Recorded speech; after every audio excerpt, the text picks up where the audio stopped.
we are heading off to the FBI, who says that North Korean hackers were behind the $100 million Horizon Bridge theft. The agency says Lazarus Group and APT-38 are responsible for the attack that happened in June, and added that they relied on a malware campaign known as Traitor. The FBI has a bone to pick with North Korea, and they're super serious this time. The group, Lazarus, linked to the North Korean government, treated themselves to $100 million in crypto, and the Fed's nerves are mighty irked. Let's find out what went down. Now, traitor is a term used by the government to refer to spear phishing messages sent to employees of crypto companies that often mimic a recruitment effort and offer high-paying jobs to entice recipients to download malware. Well, remember that this is reportedly also how $600 million worth of crypto was stolen from the Axie Infinity-linked Ronin Bridge. Will, I'm kicking it off to you. North Korean hackers are out here exploiting bridges. What do you take away from this?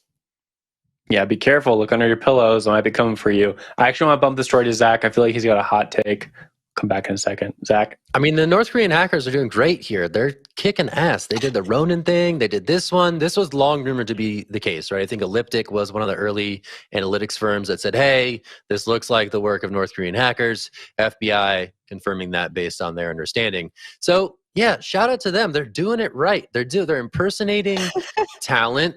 They're doing all sorts of things. They're putting the whole bridge industry like in crisis, right? Cross-chain is in crisis because North Korean hackers are going the extra mile. So hats off to them. They're really doing it.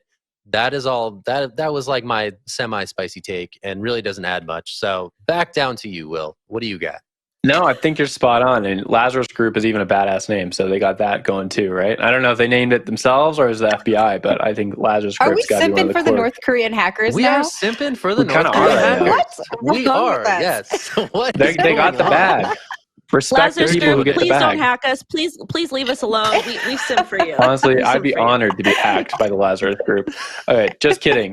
They're actually using this money for very bad purposes, including stockpiling nuclear weapons in North Korea. So we're not a big fan of them on this show or anywhere else. The one thing I do want to bring up to Zach's point is they are going after the smart things, right? These bridges.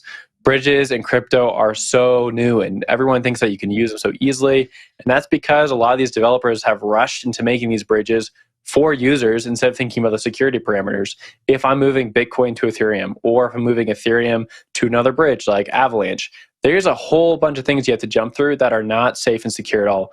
Most of the time, these bridges, in fact, are just multi-sig wallets controlled by developers and admins.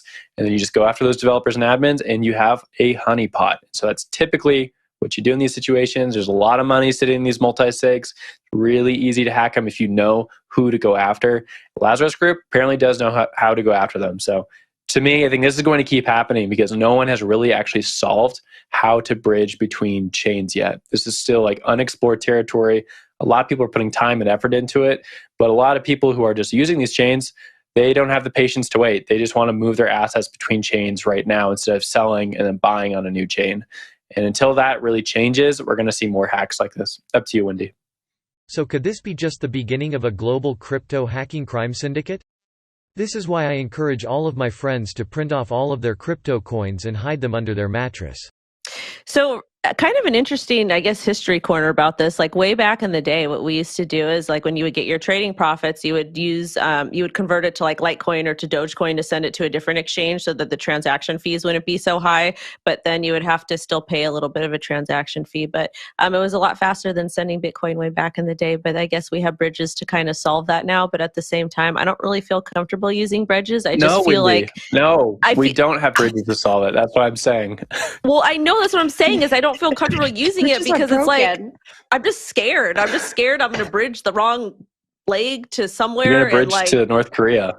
I'm going to bridge to North Korea, man, good. and like get my funds stolen. So I'll just go ahead and send my Litecoin and Dogecoin for things when I actually am a profitable trader. Which, yeah. So about that, Jen.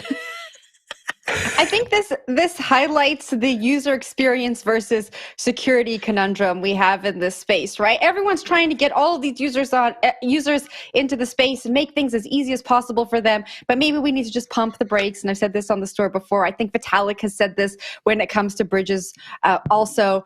And just, make sure that the things that we're building are tight and the security is there. And then we can focus on bringing the next billion users over and making it as easy as possible for them. But I think we have a lot to figure out before they get here. And we've already lost a lot of money. So let's just pump the brakes a little bit. Zach, I'll give you the last word.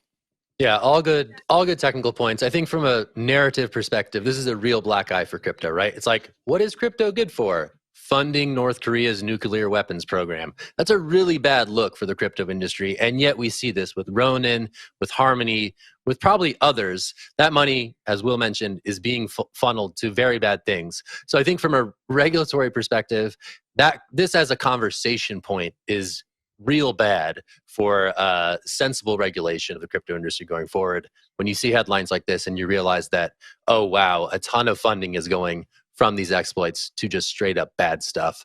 Quick word, last word, Will, what do you got? Yeah, all I was going to say is you can't say crypto doesn't have a real world use case at this point because we are doing something, right? Ouch. Just not good stuff. Should we be concerned for our crypto's future? What country would you like to see hack crypto next? Let us know below. Thanks for watching.